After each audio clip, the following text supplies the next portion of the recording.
Hello সবাইকে, সেতুস ব্লগের আরও নতুন একটা ভিডিওতে সবাইকে অনেক স্বাগত জানাই। আশা করি সবাই ভালো আছেন, সুস্থ আছেন, আর আমরাও ভালো আছি।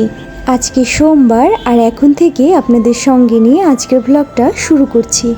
আশা করি আজকের ব্লগটা আপনাদের ভালো লাগবে।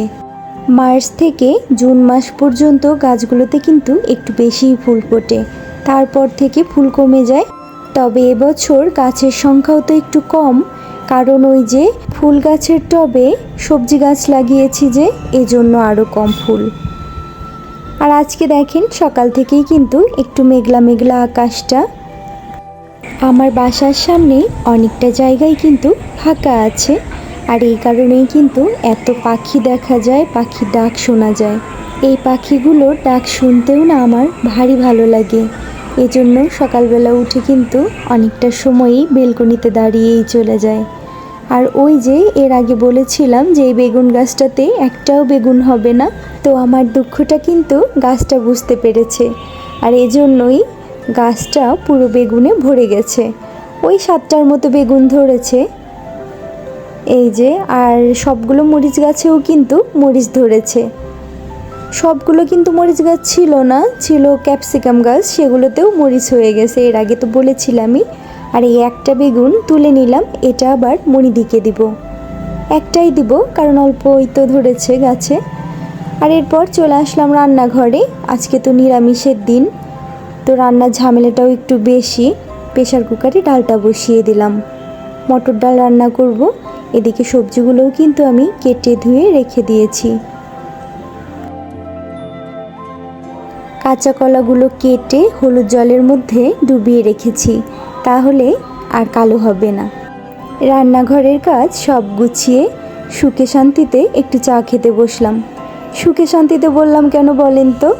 ওটা আমার ছেলের কথা। ও বলে বাইরে থেকে যদি কোনো কিছু খেতে যায়, দেখা গেল রাস্তায় দাঁড়িয়ে, ও বলে কি মা বাসায় নিয়ে চলো, সুখে শান্তিতে খাবো। মানে বাসায় বসে ধীরে সুস্থে খেতে পারবে, ওজন্যই বলে। আর সেটাই আমিও আজকে বললাম। আর এই যে কলাগুলো দেখেন, দু একটা কিন্তু নষ্টও হয়ে গেছে। অনেকে ভাবতে পারেন যে জিনিসের অপচয় করি, কিন্তু আসলে হয় কি, আমি তো গাছের জন্য কখনো সার কিনি না। এই কলার খোসা থেকেই যা সার হয় তাই দেই গাছের গোড়ায়, তো এই জন্য এটা কিন্তু অতটা অপচয় হয় না। সার কিনলেও তো আমার খরচ হতো, তো দু একটা কলা তো থেকেই যায়। ওই কলাগুলো শুকিয়ে যখন যায় তখন আমি ওটাও গাছের গোড়ায় দেই। রান্না শুরুর আগে যদি সবজিগুলো কেটে গুছিয়ে নেওয়া যায়, এরও কিন্তু একটা সুবিধা আছে। সুবিধাটা হলো 2 চুলায় 2টা কড়াই বসিয়ে দিলাম, আর রান্নাটাও খুবই তাড়াতাড়ি হয়ে যাবে। রান্না হতে থাক, চলেন আপনাদের সঙ্গে আমি কিছু গিফট শেয়ার করি। এই যে কালকে রাতেই অনেকগুলো গিফট দিয়েছে, সেগুলো আমি আবার রেখে দিয়েছিলাম আপনাদের সঙ্গে শেয়ার করার জন্য।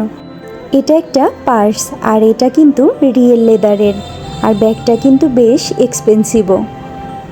তো যাই হোক, আমার জন্য ভালো হয়েছে। আর এই একটা ছাতা, ছাতাটা বেশ বড়, আর কালারটাও আমার ভীষণ পছন্দের, যেহেতু মেরুন কালার, লাল মেরুন এগুলো তো আমার খুব ভালো লাগে। এই যে দেখেন কতটা বড় ছাতাটা, এটা তো মনে হয় ফ্যামিলি ছাতা। আমরা 3 জনই এই ছাতায় ঢেকে যাব।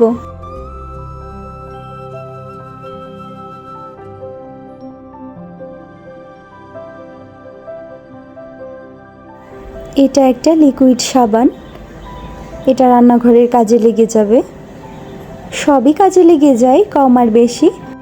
এটা একটা সসের বোতল, আর এটা কিন্তু শুক্তোর জন্য, কারণ শুক্তো সসটা খুব বেশি পছন্দ করে। ওকে তো আমি খেতেই দেই না, ফ্রিজে যখন থাকে ও চাইলেও কিন্তু আমি দিতে চাই না। আর এখানে আছে একটা সাবান, আর এটা একটা বেল্ট। কোম্পানি থেকে যে গিফটগুলো দেওয়া হয় সেগুলো কিন্তু সবগুলোই বেশ ভালো হয়, ওনারা কখনোই খারাপ জিনিস গিফট করে না। তো এই যে রেখে দিলাম। আর এটার মধ্যে আছে একটা চালের গুঁড়ার কৌটা। ভালোই হয়েছে, আমার চালের গুঁড়া না শেষ হয়ে গিয়েছিল, আমি কালকে অসিতকে বলেছিলাম আনতে, তো দেখি কোম্পানি থেকে এটা গিফট করেছে। রান্না বাড়া শেষ অনেকক্ষণ আগেই, খেতেও বসে গেলাম। তো আজকের এই যে রান্না বাড়া, তিতা ডাল, আসলে নিরামিষের দিন না তিতা ডাল ছাড়া কোনো ডাল ভালোও লাগে না, তো এই জন্যই তিতা ডাল, করলা ভাজা, আর এই যে মৌলবি কচুর যে ডাঁটাগুলো হয় সেগুলো মুগ ডাল ফোড়ন দিয়ে একটা তরকারি রান্না করেছি। আর এখানে আছে আলু দিয়ে কাঁচা কলার ঝোল আর পাঁপড় ভাজা। এখন বিকেলবেলা আর আমরা রেডি হয়ে নিচ্ছি, একটা জায়গায় যাব। আসলে আমার যে দোকানে খাবার দিতে হতো একটা ভাগ্নেকে, তো ওই ভাগ্নে নতুন দোকান দিচ্ছে, তো ওখানেই যাব। আজকে সেই দোকানে পূজা করে হয়তো কালকে থেকে শুরু করবে, তো ওই পূজাতেই যাব। আর আমরা কিন্তু রেডি হয়ে অনেকটা সময় বসে আছি। সুপ্তর বাবার দেখা নেই এখনও, বলল যে বের হয়েছি। ভাগ্নেটা আর দোকানে আসবে না এটা ভাবতে গেলেই কিন্তু ভীষণ কষ্ট হচ্ছে, কারণ আমরা একসাথে থাকতে থাকতে কিন্তু মায়ায় জড়িয়ে পড়ি। আসলে পৃথিবীটাই না এমন, জীবনে চলতে চলতে কিছু মানুষ আপনার কাছে আসবে, আপন হবে, আবার দূরে চলে যাবে। তো এইভাবে আমাদের জীবন চলতেই থাকে।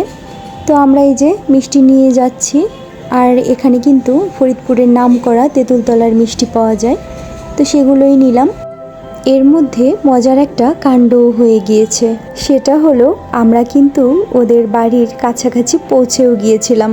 তার মধ্যে মনে পড়েছে আমরা খালি হাতেই চলে এসেছি, আর আজকে যেহেতু একটা শুভ দিন, খালি হাতে একদমই আসতে ইচ্ছা হলো না। এজন্যই আবার ফরিদপুরে গিয়েছি, তারপরে মিষ্টি নিয়ে এসেছি। তবে ওরা কিন্তু আমাদেরকে আগে দেখেনি, আর ওরা ব্যাপারটা জানেও না, জানলে কিন্তু ঠিকই বকা দিত। তো ওই যে দোকান দেখালাম, ওটাই আমার ভাগ্নের দোকান। আর পূজাও কিন্তু হয়ে গিয়েছে, পূজা হয়েছে সেই সকালবেলা, তবে আসতে পারিনি। দিদি বলেছিল যে পূজাতে সকালবেলায় আসিস, আসলে সময় করে উঠতে পারিনি। যে দিদির কথা বলি, এটাই আমার সেই দিদিটা।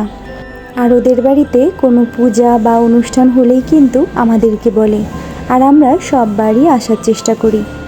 তো প্রসাদ খেতে বসে গেলাম সবাই মিলে, আর বাইরেই বসেছি কারণ বাইরের পরিবেশটাই না বেশি ভালো লাগছিল। প্রসাদ খেয়ে আমরা আবার একটু পাশে ঘুরতে গেলাম। দিদিদের বাড়ির পাশেই কিন্তু পদ্মা নদী, আর আমরা প্রসাদ খেয়েই চলে গেলাম সেখানে একটু ঘুরতে। আর সেখানে কিন্তু বেশ সুন্দর হাওয়া দিচ্ছিল। দেখেছেন এপাশে কিন্তু অনেক বড় একটা ব্রিজ হচ্ছে, আর খুব বেশি দিন দেরিও হবে না ব্রিজটা সম্পূর্ণ হতে। আর এই ব্রিজটা হলে কিন্তু ওই পাড়ের মানুষের খুব সুবিধা হবে, ওনাদের যাওয়া আসা সহজ হয়ে যাবে। পাশেই দুইজন লোক আবার মাছ ধরছিল, তো আমি আর সুপ্তর বাবা আবার দেখছিলাম যে কি মাছ ধরে। সুপ্তর বাবা তো এমনিতেও নদীর মাছ খুব পছন্দ করে, ও চাইছিল যদি বিক্রি করে তাহলে কিনে নিয়ে যাব, কিন্তু পরে জানতে পারলাম ওনারা ওনাদের নিজেদের জন্যই ধরছে, তো এজন্য আর কিনতে পারলাম না। তবু দেখতে কিন্তু ভালোই লাগছিল। এই যে নদীর মাছ দেখেন, চিংড়িটা কিন্তু বেশ বড়, আর এই মাছের যে কি স্বাদ হয়। বিক্রি করবেন না ভাই?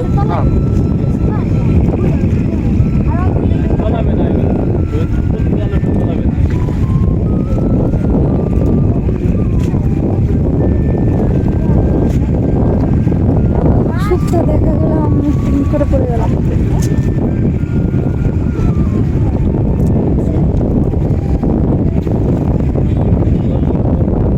ভালো সময়গুলো কিন্তু একটু বেশি তাড়াতাড়ি চলে যায়।